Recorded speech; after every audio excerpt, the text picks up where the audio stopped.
Ladies and gentlemen, there is a silent revolution that does not march through streets, nor shout slogans, nor wield banners. It happens quietly, often in solitude, and always in the depths of the human soul. It is called spiritual awakening. Contrary to the romanticized visions of enlightenment and inner peace, the awakening of the spirit is not a gentle breeze. It is a storm. It tears away the masks, exposes the hidden wounds, and demands that we look unflinchingly into the mirror of our own shadow. And herein lies the problem. Most people, when faced with this immense inner truth, do not survive it, at least not as the people they once believed themselves to be. Let us now look into why this journey, which holds such promise of liberation, often becomes an unbearable weight for so many. The first reason most people never survive their spiritual awakening lies in the terror of losing their identity. The self that we present to the world, our name, our profession, our cultural background, our beliefs, our personality traits, is a carefully constructed mask. From early childhood, we are taught who we are supposed to be. We are told what is good, what is bad, what is acceptable, and what is not. In time, this social conditioning solidifies into what we call the ego, the I that navigates the world. This ego is not evil. It is necessary for social functioning and survival. But the problem arises when we begin to believe that the ego is the totality of who we are. When the soul begins to awaken, when the deeper self starts to stir beneath the surface of consciousness, it brings with it a profound realization. The persona, the identity we have built, is not the whole story. In fact, it is only a fragment, a mask worn for the stage of life, not the essence behind the mask. And this realization is not liberating at first. It is shattering. People do not resist awakening because they are weak. They resist it because it threatens the very foundation of their perceived reality. Awakening is not an addition to your current self. It is the destruction of all that is false. It does not add, it subtracts. It takes away the comforting illusions, the labels, the stories we've used to feel in control, and it throws us into the unknown. The ground beneath our feet begins to crack, and the structures we have relied on, belief systems, identities, roles, begin to crumble. There is no guidebook for this kind of dissolution, because no one can tell you how to become no one. The ego fears death more than anything else, and awakening is perceived by the ego as a slow and agonizing death. This internal resistance manifests in countless ways. People may suddenly find themselves experiencing anxiety, confusion, depression, or existential dread. These are not signs of pathology. They are signs that the old identity is unraveling and the new self has not yet emerged. It is a spiritual limbo, a psychological wilderness where the old maps no longer apply. In this space, the person may try to cling even more desperately to their former roles, even if those roles were never fulfilling. The familiar, even if painful, becomes more attractive than the vast unknown that awakening demands they enter. The longing for security pulls them back into illusion. Because at least illusion is predictable, the paradox is that what we fear losing, our identity, is often the very thing that blocks our freedom. But letting it go feels like annihilation. People fear that if they release their old self, they will become nothing, and in a way, they are right. They will become no thing that the world can define, and this frightens those around them as well. When one person begins to dissolve the ego and embrace the deeper self, others may see it as madness, rebellion, or even danger. This compounds the fear, because the awakening individual realizes they may lose not only their identity, but also their relationships, social approval, and sense of belonging, and so many retreat. They return to the mask, perhaps a slightly altered version to give the illusion of growth. They speak of awakening as something they once flirted with, a phase, a mystical experience, a moment of insight that passed. But they did not go all the way. They did not cross the threshold because to do so would mean surrendering everything they had clung to as me. They touch the fire of truth and recoil because it burns everything that is not real, and without guidance, without courage, and without deep inner commitment, most people simply cannot withstand that flame. The second reason most people never survive their spiritual awakening is because the path to awakening leads not upwards into light and joy, as many imagine, but down or into the very depths of the unconscious, into the dark and terrifying realm of the shadow. The shadow is everything within us that we have denied, rejected, repressed, or ignored. It is composed of all that we could not face about ourselves, all that did not fit the image we wanted to present to the world. It holds our rage, our guilt, our shame, our envy, our fears, and even our hidden potential. Most people have spent their entire lives running from this part of themselves, burying it under distractions, identities, addictions, and surface-level pleasures. But the spiritual awakening calls forth all that is hidden. It does not allow us to transcend our darkness. It demands that we confront it directly when this descent begins. It feels less like enlightenment and more like breakdown. The individual may suddenly be confronted with intense emotions that seem to come out of nowhere, grief that has no name, anger that cannot be placed, fear that seems irrational, memories that resurface after decades of suppression. These are not random psychological disturbances. They are messages from the shadow, long buried truths rising from the unconscious to be seen, felt, and integrated. But most people are not prepared for this kind of confrontation. The culture has not taught us how to deal with emotional pain. It has only taught us how to avoid it. As a result, when the shadow emerges, people feel overwhelmed, lost, even cursed. They mistake this necessary encounter for spiritual failure, when in fact it is a crucial part of the process because the shadow is deeply personal and emotionally charged. Facing it often requires revisiting childhood trauma, failed relationships, lies we told ourselves, and truths we refused to accept. It means seeing clearly how we have hurt others, how we have betrayed ourselves, and how we have lived in denial. This is not easy work. It is not glamorous, and it offers no immediate reward. The ego resists it at every turn, whispering that we are fine the way we are, that we are good people, that we don't need to dredge up the past. But the soul knows otherwise. The soul seeks wholeness, and there can be no wholeness without reclaiming what was lost in the dark. What makes this descent especially difficult is that it must be done alone. Others may accompany us part of the way, but no one can walk into our shadow for us.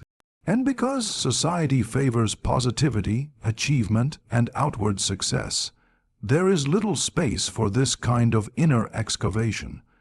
There are few conversations, few rituals, and few communities that support the real work of facing the shadow.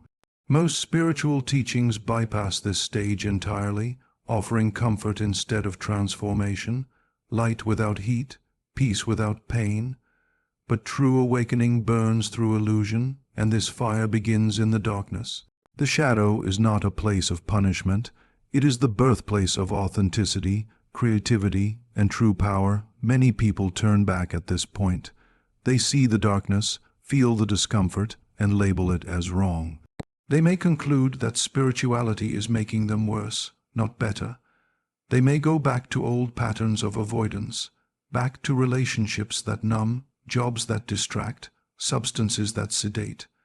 Anything to avoid facing the mirror that the shadow holds up. But what they are truly avoiding is their own liberation.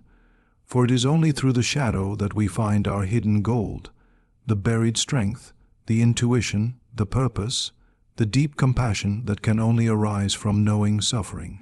The descent into the unconscious is not a detour on the path, it is the path, and those who refuse to walk it will never truly awaken, for they will remain fragmented, divided, and at war with themselves, unable to stand in the full truth of who and what they are becoming. The third reason most people never survive their spiritual awakening is because the journey strips them of their social anchors, leaving them to walk a path of deep and prolonged solitude. This solitude is not the peaceful aloneness of a quiet afternoon or a walk in the woods. It is the kind of solitude that unnerves the psyche, that stretches into the bones, that makes one question whether they have gone mad or simply seen too much. Awakening does not just detach a person from their illusions about themselves. It also severs them from the collective illusions of society. Suddenly, the conversations that once felt meaningful seem hollow. The people who once felt close seem distant. The roles one played in the social world, friend, partner, employee, parent, follower of a particular ideology, begin to lose their emotional grip. The world no longer reflects back the same reality it once did, and this creates a painful sense of alienation that few are prepared to endure. Most people are deeply rooted in relational identity. They know themselves through others, how others see them, how others respond to them, how others validate or oppose them. But spiritual awakening demands that this relational mirror be shattered. It forces the individual to see themselves outside of cultural norms, religious doctrines, family expectations, and societal ideals. This stripping away of external reference points can feel like exile. There is no one to confirm the strange inner changes taking place. There is no applause for turning away from conventional success in search of truth.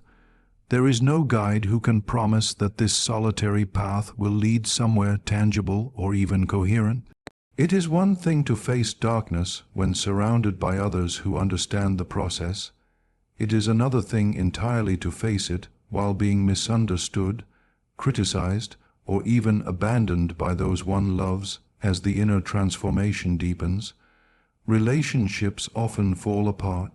The awakened individual is no longer who they were, and the people in their life may feel confused or threatened by this shift.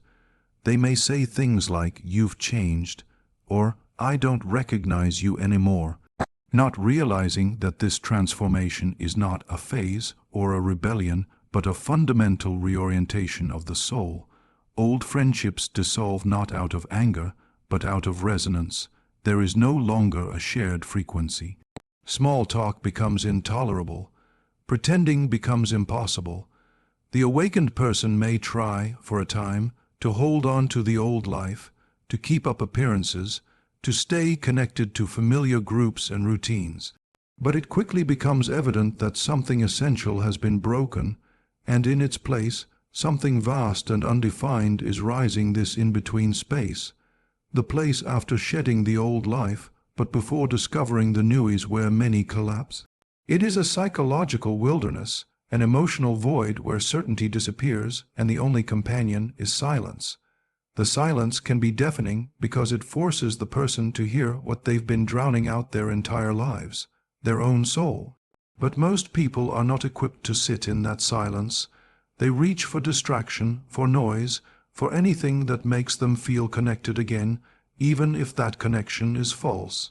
The culture reinforces this by promoting constant interaction, instant gratification, and the illusion that loneliness is failure. But in truth, this solitude is the crucible of the soul. It is where the real transformation begins. It is where the inner voice, once drowned out by the world's noise, finally begins to speak, yet the cost is high. The path of awakening demands that one be willing to lose everything that once offered comfort, including human connection. Not because connection is bad, but because authentic connection cannot happen until one is fully rooted in themselves. The loneliness is not permanent, but it is necessary.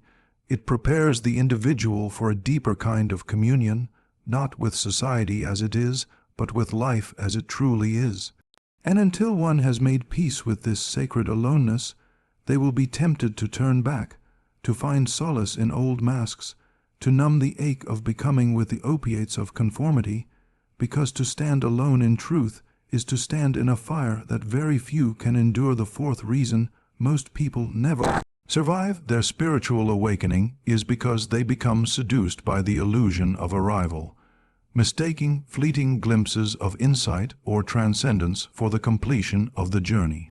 In the early stages of awakening, there can be profound experiences, moments of inner stillness, visions, synchronicities, an overwhelming sense of unity or divine presence. These experiences, while powerful and deeply meaningful, are not the destination. They are openings, invitations, cracks in the surface of the conditioned mind, through which a deeper reality briefly shines. But the ego, clever and subtle, quickly latches onto these moments and begins constructing a new identity around them. It says, "Now I am awakened," and in doing so, it transforms a living process into a static label. This false sense of arrival becomes a trap, a spiritual plateau where growth halts, self-reflection stops, and illusion masquerades as enlightenment. The desire for arrival is deeply rooted in the psyche. From childhood, we are taught to seek goals, to aim for finality, to earn badges of success that signal we have made it. This same conditioning is unconsciously carried into the spiritual path. People want to reach enlightenment, as though it is a mountain peak to be conquered, a state of permanent bliss, a reward for suffering and effort. But awakening does not work that way.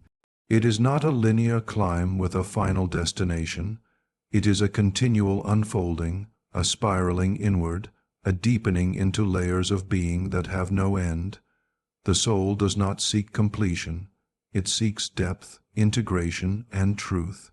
And these cannot be held like trophies or achieved through effort alone. Those who believe they have arrived often fall into spiritual arrogance, a subtle superiority masked in humility. They speak in the language of awakening, adopt the mannerisms of mystics, and surround themselves with affirmations and symbols of transcendence. But underneath, they are still protecting the ego. They have replaced one identity with another. The seeker becomes the guru, the student becomes the knower, the wounded becomes the healer. This shift is not inherently wrong, but when it is not grounded in continuous inner work and honest self-examination, it becomes a dangerous illusion. They no longer question themselves. They no longer allow discomfort to teach them. They begin to resist anything that threatens the image they've built, and in doing so, they close the very door that once opened to transformation. Even more insidious is the tendency to chase spiritual highs, the need for visions, altered states, dramatic breakthroughs. These peak experiences become addictions, distractions from the quieter, humbler work of integrating awakening into daily life. Real transformation happens not in the visions, but in how one relates to pain, to others, to silence, to the ordinary and the mundane. True awakening does not remove one from life. It brings one more fully into it. But this truth is often ignored because it does not satisfy the craving for transcendence. People want fireworks, not discipline, ecstasy, not responsibility, escape, not embodiment. And so they get stuck in cycles of seeking without ever truly finding, mistaking the path for the destination again and again. The illusion of arrival is comforting. It offers the promise of security, of having figured it all out, of being beyond the messiness of human experience. But awakening does not elevate one above suffering. It deepens one's capacity to meet it with presence. It does not make one immune to failure, conflict, or doubt. It simply reveals the space in which all these experiences unfold. To believe one has arrived is to stop moving, to stop growing, to resist the very nature of awakening itself. And for many, that resistance becomes the end of the journey. They survive the first initiations, only to fall asleep once more, this time not into ignorance, but into the more subtle dream of spiritual attainment, which is harder to wake from because it wears the mask of truth. The fifth reason most people never survive their spiritual awakening is because they fail to integrate what they have seen, felt, and become into their ordinary daily existence. Awakening is not a break from reality, but a radical immersion into it, a deeper encounter with the raw, unfiltered essence of life. Yet many assume that once they have glimpsed the truth, once they have felt the divine, touched their inner stillness, or seen beyond the veil, they are somehow exempt from the responsibilities and limitations of being human. They imagine awakening as an escape from the world, a retreat into perpetual peace, rather than understanding it as a call to embody their truth within the world's messiness, complexity, and contradiction. Without integration, the awakening remains a beautiful but disconnected experience, like lightning in a bottle that eventually fades, leaving confusion, disorientation, and a subtle longing for something that now feels just out of reach. The process of integration is not glamorous. It is slow, difficult, and often deeply uncomfortable. It requires that one take the truths uncovered in silence and solitude and bring them into their relationships, their work, their families, and their communities. It means learning to speak honestly without ego, to act with compassion without pride, to navigate conflict without collapsing into the old patterns of defensiveness or retreat. It is much easier to meditate for hours or chase visions than it is to have an honest conversation with a partner, forgive a parent, listen to someone you disagree with, or stay grounded when the world is pulling you in every direction. And yet, this is the real work. Awakening begins with insight, but it is fulfilled through integration. The insight is the spark, but integration is the fire that warms and transforms life. Many who awaken become disillusioned when they realize that their external life has not automatically changed. They still have bills to pay, relationships to manage, bodily pain to endure, and a world full of suffering to witness. They expect the inner shift to rewrite the outer script, but transformation does not bypass life. It deepens our participation in it. This misunderstanding causes many to feel lost after awakening. They cannot go back to the old life because it no longer fits, but they also do not know how to build a new life that reflects their inner knowing. This liminal space, where the soul is awake, but the personality has not yet adapted, is where many fall apart. They try to live as though nothing has changed, but the dissonance becomes unbearable. Or they try to abandon everything and isolate themselves from the world, believing that purity requires separation, but this too becomes another form of escape. To integrate awakening is to become deeply human, not superhuman. It is to embrace both the sacred and the mundane, to see the divine not just in moments of ecstasy, but in dishes, deadlines, disappointments, and daily interactions. It is to bring presence into every corner of life, not just the parts that feel spiritual. This is far more demanding than transcending the world. It requires humility, patience, and a willingness to stumble, to fall back into old habits, and to keep returning again and again to the truth one has glimpsed. Integration asks not just who you are in meditation or in vision, but who you are in traffic, in conflict, in grief, in boredom. It asks whether the light you have seen can shine through the cracks of ordinary life, whether the insights can survive the weight of daily pressures, whether the inner peace can endure in the face of real world suffering. Without integration, awakening becomes a memory rather than a living force. It becomes a story rather than a presence, a moment in time rather than a foundation for life. And so many, unable or unwilling to do the slow work of embodiment, return to distraction, adopt a spiritual persona, or speak in elevated terms while their lives remain unchanged at the core. True awakening is not proved by how high one has gone, but by how deeply one can live, how honestly one can love, How consistently one can act from truth without separating from the world that so desperately needs real, grounded, embodied human beings who have walked through the fire and returned not to escape life, but to fully inhabit it. So why do most people never survive their spiritual awakening? Because awakening demands the courage to die, not in body, but in identity. It demands that we lose everything we were never meant to be in order to remember who we truly are. But for those who endure, who do not run from the darkness, who do not cling to the past, and who do not fear the silence, there is something waiting beyond survival.